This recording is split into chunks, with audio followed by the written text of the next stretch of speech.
What's going on, guys? It's David here with Sheepdog Services in beautiful South Mississippi. Guys, today I want to talk to you about 5 different things that I've learned my first year in my lawn care business. All right, this is not going to be in any type of order. It's just me throwing out 5 different items or 5 different subjects that I've learned and that I think that might help you if you're thinking about starting a business this coming up year or starting it right now. All right, so y'all hang tight, and we'll get to it. All right, guys. So the first thing I want to talk about is you have the ability to say no to any lawn that you want to. Now, what I mean is, whenever I first started out, I was saying yes to every lawn, every person that called me. It didn't matter how far it was, how bad the lawn was, how bad they didn't pay, or how long it took them to pay. I said yes to them. And it was because I thought that I had to have those lawns to be considered a real lawn care company, and that's simply not true. You have the ability to say no to them, and I encourage you not to get hung up on how many lawns you have, because you can have 60 lawns and still not be as profitable as somebody with 10 lawns. So I would encourage you to look at the lawn, see how it's going to help you out in your business, see how much it's going to cost you to not only cut the lawn but to drive there, how long is it going to cost you to drive back to your next lawn. So there's a lot of factors in that I had to learn the hard way. I was driving way outside my area and basically breaking even just to cut the grass. I was cutting the grass just basically for free almost. Of course, I mean, they would pay me, but I would break even. So it didn't make any sense to have that lawn. So that's my first one that I would say is you don't be scared to say no to somebody that's asking you to cut the lawn. It's perfectly okay. You don't have to do every single thing that comes your way. All right? And now, number 2. All right, guys. So the second thing I would say is don't be scared to charge exactly what you need to charge. All right? You're going to get people that's going to tell you some sob stories, some sad stories, and some of it may be true, but sometimes they're just trying to see if they can't talk you down on your price. And your prices are what they are for a reason. All right? People are calling you for you to take time out of your day to come do a service for them. So people are prepared to pay you for that. All right? If a job is going to be a $50 job, there's no reason to cut discounts on it. There's no reason to undercut yourself. Okay? You could be out spending time with your family. You could be cutting another lawn. There's a whole host of things that you could be doing other than cutting that one lawn. All right. So make sure that whenever you're pricing your lawns and whenever you're giving the quotes, you're taking in account all of that, and don't be scared to tell them the price that it is. Okay. And if you talk to these people and you can try to feel them out a little bit, some people you can tell they're going to try to haggle you. So then I start up higher, and then I let them talk me down to where I really wanted to be and where I really want that lawn to be. So that's one strategy, but no matter what, if they don't want to agree to the price that you need to make a profit on that lawn and actually it benefit you and your company, revert back to number 1. Say no. All right? All right, so now number 3. All right, guys. So number 3, I would say, is you don't have to have the biggest equipment. You don't have to have the equipment that you see everybody else using. All you have to do is get something that works for you and then slowly build your way up.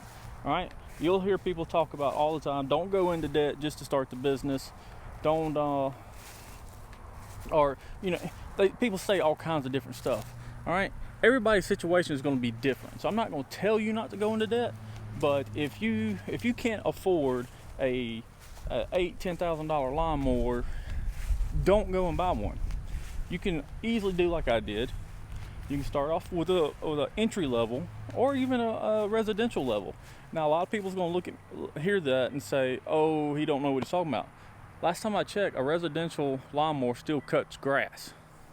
So why not use it to start your business? And then whenever you start getting more customers and your income comes in a lot more, you can then upgrade. All right, you don't have to have the $10,000 Exmark, $15,000 Exmark, or Skag, or whatever company or brand that you think that you absolutely have to have. You don't have to have it, and you don't have to have all the big name weed eaters to start off. All you have to do is just get something that will allow you to trim that grass up and make it look good, and that you can use to edge the concretes or the driveways. And then, heck, really, you don't even need a blower. You can use a broom. I know that sounds terrible, but once you get used to your riding more, you can, or your zero turn, or whatever you end up getting, you can actually use that to blow the driveway off as well. So it won't be as good, but it can be done depending on how bad you want it. So that would be number 3. All right, so now to number 4. Okay guys, so number 4, don't look at all the other companies that are in your area that's on YouTube. Don't look at them and try to judge you and your company on what they're doing. All right, they're doing what they're doing because it's what's best for them. You got to do what's best for you as well. All right. Also, don't look at other people in your area as competition. All right. Yeah, you're trying to compete for stuff, but don't be undercutting each other, because then it drops the cost of that lawn down. All right. But you can sit there and you can call these people up, make friendships with them, talk with them, and then if you have something that comes up that you don't really think that you can do, you can subcontract it. You can send it to them and ask them what their price will be, and then you can add like 10% to it, make you a little money, make them some money, everybody's happy. And then in return, they may do it for you. I have about 4 or 5 different people that I can call right now. Like, hey, look, I got this lawn in this area. I really don't want it. It's too far out of my area. Man, they'll take it up. And they'll do the same to me. It's no big deal. It's networking. That's how a lot of the Fortune 500s, a lot of the big companies out there, that's how they do stuff. You don't think that, you know what, I'm not going to give any examples because I don't know what all these really huge companies actually do. But don't be scared to network with other people. Say hey. Simply call them up. Hey, look, man, I just started up a lawn care business, and if you have any that you don't want, hey, you mind sending them my way, just to help you get built up as well. So there's that. Just guys, networking is key. Okay, especially whenever you start getting into people wanting to. For example, if you're cutting grass and the customer walks outside and says, "Hey, can you cut that tree down for me?" and you don't have a chainsaw, don't go out and buy a chainsaw to cut down one tree. Contact somebody that does do that and subcontract it. Simple as that.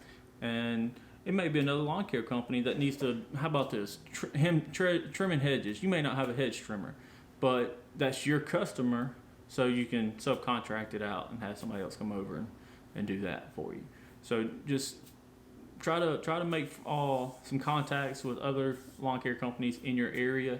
And it'll also help you out if say that you want to go on vacation and you need somebody to take care of it. There's that as well. So, it may not work for everybody in my area. It worked for me. I had quite a few people that I reached out to, and they're not coming over to the house and eating supper and petting my dog or anything like that. But if I need something, I can call them and they'll take care of it. And same way with me. All right. So now number 5. All right, guys, so my number 5, advertising. Do not stop advertising, okay? No matter what's going on, always take time to advertise. And that may be a Facebook post, an Instagram post, a simple picture of a lawn that you've just got through cutting and it looks great. Take a picture of it, post it. Hey, if you need your lawn looking like this, call me. Whatever it may be. And then Also, if you get up to the amount of lawns that you are wanting to get, and you're like, all right, I got all the work I can handle, I don't need anything else, that doesn't mean to stop advertising. Keep advertising, because then you can get a list of people that you know that was looking, and they may still be looking in the future, and you can always hit them back up if you lose lawns. I think I've had like 4 people sell their house and move away, and I had one gentleman pass away. So obviously that was some lawns that I lost, and I was like, dang, I need to start advertising again. If I would have just kept advertising, I could have just had a list and hit people back up. Also, with that being said, if you get to where you're wanting to be, then you can start culling from the bottom and working your way up, getting rid of all those lawns that you may absolutely hate, maybe not paying as much as it could have been or should have been, and then you can add somebody else in there that's paying or making you more money. So definitely don't ever stop advertising, whether it's Facebook, Instagram, Google My Business, whether it's door hangers, leaving cards at restaurants, whatever it may be. And if there's a single person that you know and they don't know that you're in lawn care and that you started a business, you're wrong. They need to know that. Okay? So definitely make sure everybody knows. Don't stop advertising, because it will definitely benefit you in the end. Okay? All right, guys. Okay, guys, so that was my 5 things that I learned in my first year in business. I really hope that somebody can take something from that and apply it to them, and it benefits y'all. If it does, or if anything helps that I've said, please let me know. Just down there in the comment section below. Just simply tell me what you've seen or what you've heard, what I've talked about that has helped you in your business. All right, and if you're thinking about starting a business and you still have more questions, please by all means don't hesitate to ask. Put it down there in the comment section below. If I don't know the answer, somebody else on the channel might, and they can help you out. And if I don't know the answer and I see nobody else has responded, I will try to find you the answer. Okay, I'll help you out in any way I can, but I can't do it for you. You got to go out there and work on it yourself as well. Okay, don't hesitate to ask for help though. All right, I guess that'd be number 6. Don't hesitate to ask for help. How about that? If you got any questions, if you want to know what kind of equipment that I'm using, I'll have links down below. Everything listed out of what I use. If it's an Amazon link, then it's obviously a affiliate link, and I do get a little small kickback from it. And I appreciate anybody that buys it. You pay the same that you would normally pay. It's just Amazon gives me a little bit back from that. But anyway, with that being said, I hope everybody has a great day. You got any questions, comments? Hey, leave them down below and I'll get back to you. All right? Y'all take it easy.